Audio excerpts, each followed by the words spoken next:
ક્યારે અપાય, કઈ રીતે અપાય, કઈ સાવચેતીથી અપાય તે અન્ય મોડેલ દ્વારા સમજાવીશું. સર, અત્યારના સમયમાં હાર્ટ સંબંધિત બીમારીઓનું પ્રમાણ ખૂબ જ વધવા લાગ્યું છે.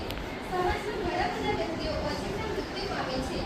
સામાન્ય રીતે હાર્ટ એટેક થવા માટે હાઇપરટેન્શન જવાબદાર છે. તેના કારણે રુધિરવાહિની જાડી થવાથી બ્લડ પ્રેશર વધી જાય છે.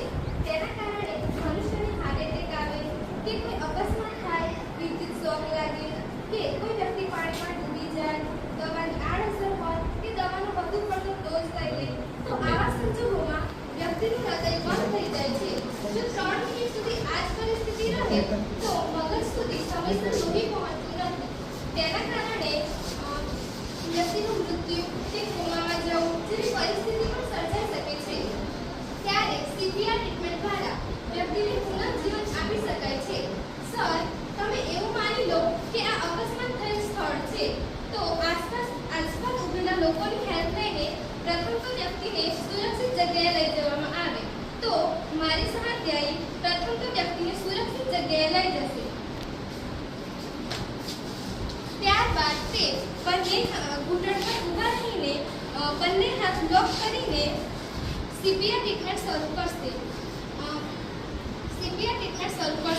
સર, સીપીઆર ટ્રીટમેન્ટમાં પ્રથમ તો વ્યક્તિ ભાનમાં છે કે બેભાન અવસ્થામાં છે તે ચકાસવામાં આવે છે. તમારું નામ શું છે? જાગો. ત્યારબાદ ગળામાં આવેલી કાર્ડિયો ગ્રંથિ મારફતે પલ્સ ચેક કરશે. સામાન્ય રીતે ત્રણ સ્થિતિથી આપણે વ્યક્તિ ભાનમાં છે કે બેભાનમાં તે ચેક કરી શકીએ છીએ. નાડી દ્વારા તો કોઈ ભયજનક સ્થિતિ હોય તો એડિનરી અંતઃસ્રાવ થાય છે, જેથી તેના ધબકારા ઓછા સંભળાય છે. અને નાક દ્વારા તો આસપાસની હવા જે સ્પર્શ થાય જેથી આપણે ખબર ના પડી શકે કે વ્યક્તિ ભાનમાં છે કે બેભાન. ત્યારે કાર્ડિયો પલ્સ દ્વારા આપણે વ્યક્તિ ભાનમાં છે કે બેભાનમાં તે ચેક કરી શકીએ છીએ. સર, વ્યક્તિ કોઈ પણ પલ્સ કે હલનચલન હોવાની અસર ન હોય તો સીપીઆર આપી શકાતું નથી. જો વ્યક્તિને સીપીઆરની જરૂર હોય તો પ્રથમ તો આસપાસ ઉભેલા લોકોની હેલ્પ લઈને 108 કે 911 નંબર પર કોલ કરવામાં આવે. ત્યારબાદ 1 મિનિટમાં 30 વાર અપાય તે રીતે